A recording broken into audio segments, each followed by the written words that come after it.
nakita ako sa isang pangitain at narito mula sa dagat ay umahon ang isang agila na may 12 pakpak na balahibo at 3 ulo.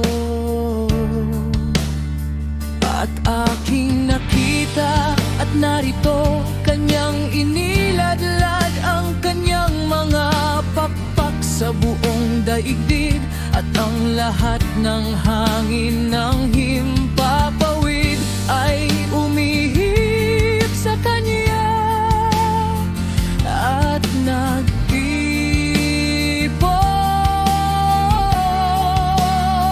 At aking napagmasdan at mula sa kanyang mga balahibo ay tumubo ang iba pang mga balahibong salungat, at ang mga ito ay naging maliliit na balahibo.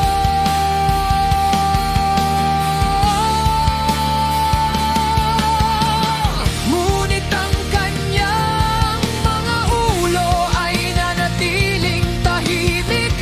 Ang ulo sa gitna ay mas malaki kaysa sa iba, gayunman nito'y nanatiling kasama ng mga natitira. At noong aking napagmasdan at narito ang agila ay lumipad kasama ang kanyang mga balahibo at naghari sa ibabaw ng lupa at sa mga naninirahan dito. At aking nakita na ang lahat ng bagay sa ilalim ng langit ay napasa ilalim sa kaniya, at walang tao ang nagsalita laban sa kaniya. Wala kahit isang nilalang sa lupa. Aking napagmasdan at narito ang agila ay tumindig sa kanyang mga kuko at nagsalita sa kanyang mga balahibo na nagsasabi, huwag kayong magbantay ng sabay-sabay, matulog ang bawat isa sa kanyang sariling lugar, at magbantay ng paunti-unti. Ngunit ang mga ulo ay ingatan para sa huli. At aking napagmasdan at narito ang tinig ay hindi nanggaling sa kanyang mga ulo, kundi mula sa gitna ng kanyang katawan.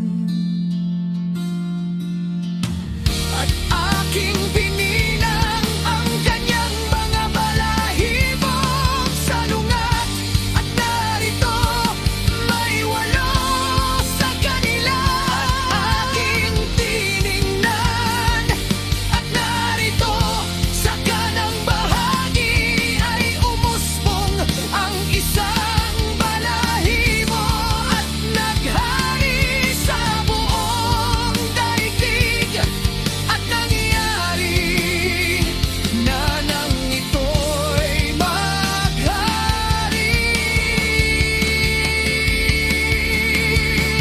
Dumating ang katapusan nito, at ang kanyang dako ay hindi na nagpakita pa. Pagkatapos ay dumating ang isang tinig sa kanya at nagsabi,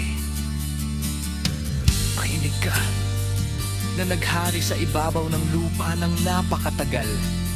Ito ang sinasabi ko sa iyo bago ka magsimulang hindi na magpakita pa.